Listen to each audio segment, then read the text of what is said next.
This morning, my daughter, Olympia, who turns 5 this month, and I were on our way to get her a new passport before a trip to Europe. We're in my car, and she's holding my phone, using an interactive educational app she likes. This robot voice asks her a question. What do you want to be when you grow up? She doesn't know I'm listening, but I can hear the answer she whispers into the phone. She says, I want to be a big sister. Olympia says this a lot, even when she knows I'm listening. Sometimes before bed, she prays to Jehovah to bring her a baby sister. She doesn't want anything to do with a boy. I'm the youngest of 5 sisters myself, and my sisters are my heroes. So this has felt like a moment I need to listen very carefully to. Believe me, I never wanted to have to choose between tennis and a family. I don't think it's fair. If I were a guy, I wouldn't be writing this because I'd be out there playing and winning while my wife was doing the physical labor of expanding our family. Maybe I'd be more of a Tom Brady if I had that opportunity. Don't get me wrong. I love being a woman, and I loved every second of being pregnant with Olympia. I was one of those annoying women who adored being pregnant and was working until the day I had to report to the hospital, although things got super complicated on the other side. And I almost did do the impossible. A lot of people don't realize that I was 2 months pregnant when I won the Australian Open in 2017. But I'm turning 41 this month, and something's got to give. I have never liked the word retirement. It doesn't feel like a modern word to me. I've been thinking of this as a transition, but I want to be sensitive about how I use that word. Which means something very specific and important to a community of people. Maybe the best word to describe what I'm up to is evolution. I'm here to tell you that I'm evolving away from tennis, toward other things that are important to me. A few years ago I quietly started Serena Ventures, a venture capital firm. Soon after that, I started a family. I want to grow that family. But I've been reluctant to admit to myself or anyone else that I have to move on from playing tennis. Alexis, my husband, and I have hardly talked about it. It's like a taboo topic. I can't even have this conversation with my mom and dad. It's like it's not real until you say it out loud. It comes up, I get an uncomfortable lump in my throat, and I start to cry. The only person I've really gone there with is my therapist. One thing I'm not going to do is sugarcoat this. I know that a lot of people are excited about and look forward to retiring. And I really wish I felt that way.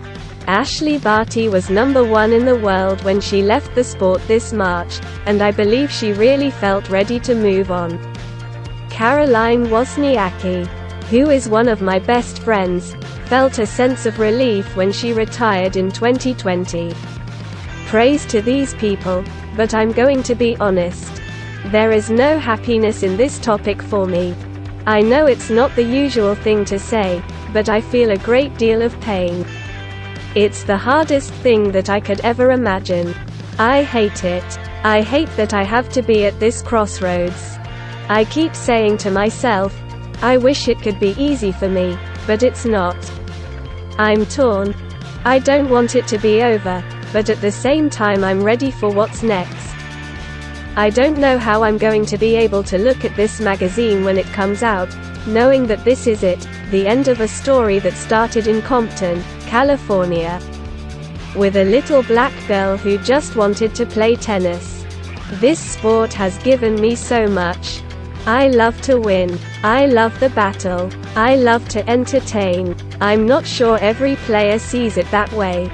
But I love the performance aspect of it, to be able to entertain people week after week. Some of the happiest times in my life were spent waiting in that hallway in Melbourne. and walking out into Rod Laver Arena with my earphones in and trying to stay focused and drown out the noise but still feeling the energy of the crowd. Night matches in Arthur Ashe Stadium at Flushing Meadows. Hitting an ace on set point. My whole life, up to now, has been tennis. My dad says I first picked up a racket when I was 3. But I think it was even earlier. There's a picture of Venus pushing me in a stroller on a tennis court, and I couldn't have been more than 18 months. Unlike Venus, who's always been stoic and classy, I've never been one to contain my emotions. I remember learning to write my alphabet for kindergarten and not doing it perfectly and crying all night. I was so angry about it. I'd erase and rewrite that over and over, and my mother let me stay up all night while my sisters were in bed. That's always been me. I want to be great. I want to be perfect. I know perfect doesn't exist, but whatever my perfect was, I never wanted to stop until I got it right. To me, that's kind of the essence of being Serena. Expecting the best from myself and proving people wrong. There were so many matches I won because something made me angry or someone counted me out. That drove me. I've built a career on channeling anger and negativity and turning it into something good. My sister Venus once said that when someone out there says you can't do something, it is because they can't do it. But I did do it. And so can you. If you watched King Richard, then you know that when I was little, I was not very good at tennis. I was so sad when I didn't get all the early opportunities that Venus got, but that helped me. It made me work harder, turning me into a savage fighter. I'd travel to tournaments with Venus as her hitting partner, and if there was an open slot, I'd play. I followed her around the world and watched her. When she lost, I understood why. And I made sure I wouldn't lose the same way. That's how I started to move so fast up the rankings, because I learned the lessons from Venus's losses instead of the hard way, from my own. It was as if I were playing her matches, too. I'm a good mimic. Growing up I tried to copy Pete Sampras. I loved Monica Seles, and then I studied Monica Seles. I watched, I listened, then I attacked. But if I hadn't been in Venus's shadow, I would never be who I am.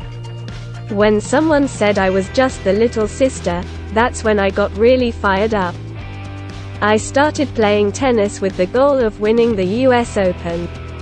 I didn't think past that. And then I just kept winning. I remember when I passed Martina Hingis's Grand Slam count. Then Seles's. And then I tied Billie Jean King, who is such an inspiration for me because of how she has pioneered gender equality in all sports. Then it was climbing over the Chris Evert Martina Navratilova mountain. There are people who say I'm not the GOAT because I didn't pass Margaret Court's record of 24 Grand Slam titles, which she achieved before the Open era that began in 1968. I'd be lying if I said I didn't want that record. Obviously I do. But day to day, I'm really not thinking about her. If I'm in a Grand Slam final, then yes, I am thinking about that record. Maybe I thought about it too much, and that didn't help. The way I see it, I should have had 30+ Grand Slams. I had my chances after coming back from giving birth. I went from a C-section to a second pulmonary embolism to a Grand Slam final. I played while breastfeeding. I played through postpartum depression. But I didn't get there. Shoulda, woulda, coulda. I didn't show up the way I should have or could have. But I showed up 23 times, and that's fine. Actually, it's extraordinary. But these days, if I have to choose between building my tennis resume and building my family, I'd choose the latter. My career, I never thought about having kids. There were times when I've wondered if I should ever bring kids into this world, with all its problems. I was never that confident or comfortable around babies or children. And I figured that if I ever did have a baby, I would have people taking care of it 24/7. I'm not going to lie, I definitely have a lot of support. But I'm also an incredibly hands-on mother. My husband will tell you I am too hands-on. In 5 years, Olympia has only spent one 24-hour period away from me. This past year, while I was recovering from a hamstring injury, I got to pick her up from school 4 or 5 days a week, and I always looked forward to seeing her face light up when she walked out of the building and saw me waiting there for her. The fact is that nothing is a sacrifice for me when it comes to Olympia. It all just makes sense. I want to teach her how to tie her shoes, how to read, where babies come from, and about God. Just like my mom taught me. As she grows, it's something different every month. Lately she's been into watching baking shows, which we do together. Now we bake with Play-Doh, which is so much fun.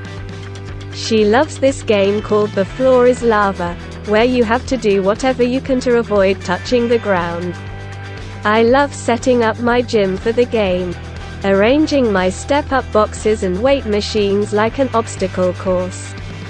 Whatever she likes, I like. I think tennis, by comparison, has always felt like a sacrifice, though it's one I enjoyed making. When you're younger, you see kids having fun, and you want to do that stuff, but you know you have to be on the court, hoping that one day it will all pay off. I got pushed hard by my parents. Nowadays so many parents say, let your kids do what they want. Well, that's not what got me where I am. I didn't rebel as a kid. I worked hard, and I followed the rules. I do want to push Olympia, not in tennis, but in whatever captures her interest. But I don't want to push too hard. I'm still trying to figure out that balance. In my own life, the balance has been slowly shifting towards Serena Ventures. I always say that I'm a sponge. At night I go to bed and I squeeze myself out so that the next day I can take up as much new information as I can. Every morning, I'm so excited to walk downstairs to my office and jump onto Zooms and start reviewing decks of companies we're considering investing in. We're a small but growing firm of 6 people scattered between Florida, where I mainly live, Texas, and California. I started investing 9 years ago, and I really fell in love with early stage. Whether it's pre-seed funding, where you're investing in just an idea, or seed, where the idea has already been turned into a product. I wrote one of the very first checks for Masterclass. It's one of 16 unicorns, companies valued at more than $1 billion, that Serena Ventures has funded, along with Tonal, Impossible Foods, Noom, and Esusu, to name a few. This year we raised $111 million of outside financing, from banks, private individuals, and family offices. 78% of our portfolio happens to be companies started by women and people of color, because that's who we are. On the other hand, my husband is white. And it's important to me to be inclusive of everyone. Serena Ventures has been an all-female business until recently, when we brought in our first guy, a diversity hire. A few years ago, I was at a conference organized by JP Morgan Chase, where I watched a talk between Jamie Dimon and Karen Seidman Becker, the CEO of the security company Clear.